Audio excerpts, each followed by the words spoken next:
আসসালামু আলাইকুম। আমি এখন রান্না করব সবচেয়ে সহজে সবচেয়ে বেশি স্বাদের কই মাছ। এটা কই মাছের পাতুরি বলে এক ধরনের।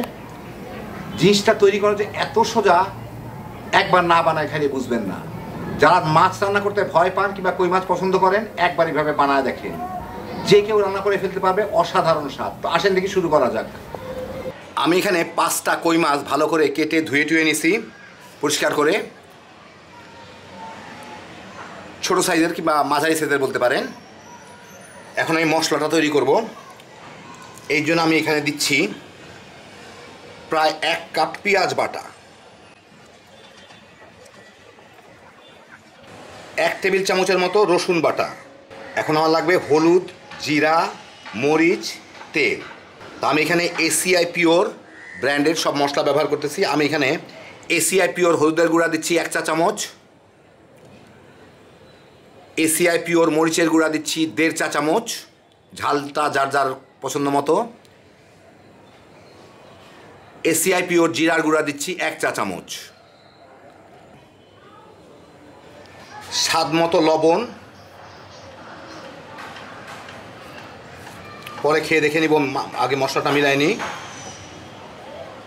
আর দিতে হবে সরিষার তেল। আমি এখানে এসিআই পিওর ব্র্যান্ডের সরিষার তেলটা ব্যবহার করতেছি। প্রায় 2 টেবিল চামচের মতো তেল দিব। রান্নাটায় তেল একটু বেশি লাগবে, কারণ তেলের উপরেই থাকবে মাছটা। এখন এগুলাকে একটু ভালো মতো মিলায় নিই। আরেকটা জিনিস আমি দিব অপশনাল, আপনারা চাইলে দিতে পারেন, নাও দিতে পারেন। সেটা হচ্ছে আমি একটু টমেটো কুচি দেবো। একটা টমেটো আমি কুচি কুচি করে রাখছি। এখনকার টমেটো খুব একটা গলবে না, কিন্তু তারপরও দিলে খাইতে ভাল লাগে। মশলাটা ভালো মতোই মিলে গেল। এখন আমি একটু লবণটা দেখে নিই। আর সামান্য একটু লবণ লাগবে, দিয়ে দিই। দিয়ে এটাকে আবার মিশায় নেই। এখন এর মধ্যে আমি মাছ কয়টা দিয়ে ভালো মতো মিলায় নিব।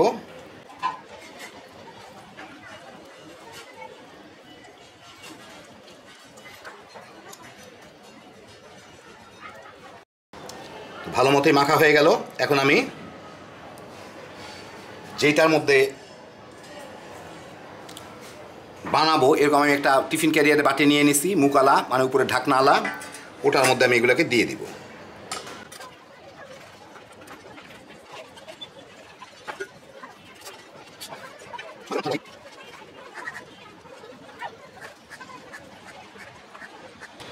মাছটা একটু মাখা মাখা হবে রান্নাটা, আর মাছের থেকেও একটু পানি বের হবে। আর এগুলা রান্নার সময় কিন্তু পানিটা উপরে চলে আসবে, উপরে চলে এসে মাছটাকে সিদ্ধ করে দিবে। সেই জন্য আর অতিরিক্ত কোনো পানি দেওয়ার প্রয়োজন নাই।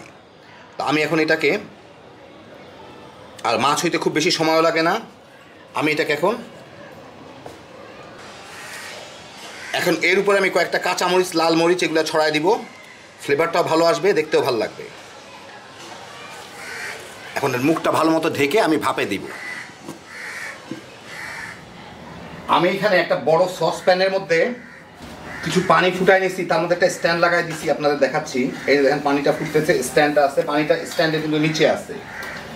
এর মধ্যে আমি এইটাকে বসায় দিব ঠিক মাঝামাঝি, হ্যাঁ বসায় আমি এটাকে এখন ঢেকে দিব। ঢেকে দিয়ে চুলার জালটা আমি কমায় এমনভাবে রাখবো যাতে খালি পানিটা ফুটতে পারে। বেশি জাল দিয়ে দরকার নাই, শুধু শুধু গ্যাস নষ্ট হবে। কারণ পানি ফুটতে 100 ডিগ্রি সেলসিয়াস লাগে। আপনি বেশি জাল দিলেও যা হবে, কম জাল দিলেও তাই হবে। তো আমি একদম কম জালের মধ্যে এটাকে খালি ফুটতে পারে এই অবস্থায় করে এনে এটাকে আমি আধা ঘন্টা ভাপ দিব বলতে পারেন, জাল দিব আর কি। তো এই ভাপের মধ্যেই কই মাছটা ইনশাল্লাহ হয়ে যাবে।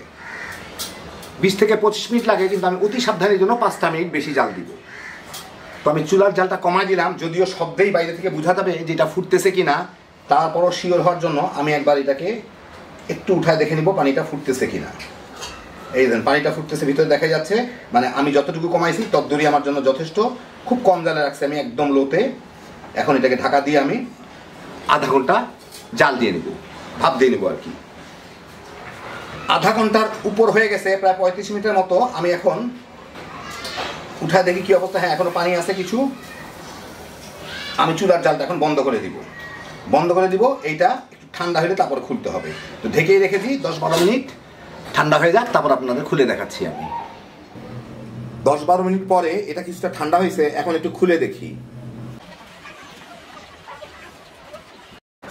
এই যে দেখেন এই অবস্থা। আপনাদের আমি একটা ইয়েতে নিয়ে দেখাচ্ছি, প্লেটে ঢেলে দেখাচ্ছি, তাহলে মশলাগুলো নিচে চলে যাবে, তেলটা সব উপরে চলে আসবে। এই দেখেন হয়ে গেল আমার দারুণ মজার কই মাছের পাতুরি। যারা কোনো ভেজাল ছাড়া রান্না পছন্দ করেন, ঝটপট একবারে মাখায় বসায় দেন, বাস হয়ে যাবে। আর ঝোলটা খাইতে দারুণ মজা, কারণ পেঁয়াজগুলা একটু মিষ্টি মিষ্টি লাগে। আর এটা তো মুখটা ঢাকা দেওয়া থাকে, যার ফলে কোনো কিছুই শুকায় যায় না, পেঁয়াজগুলোও সুন্দরভাবে রান্না হয়ে যায়, বাকি মশলাগুলোও। হ্যাপি জোশের একটা আইটেম, ঝটপট তৈরি করার জন্য কোনো ঝামেলাবিহীনভাবে একবার বানায় খেয়ে দেখতে পারে। গরম ভাতের সাথে তামা তামা করে খেয়ে ফেলাইতে পারবে। আল্লাহ আপনাদের সবাইকে ভালো রাখুন, সুস্থ রাখুন, নিরাপদে রাখুন। ইনশাল্লাহ বেঁচে থাকলে আবার দেখা হবে। আল্লাহ হাফিজ।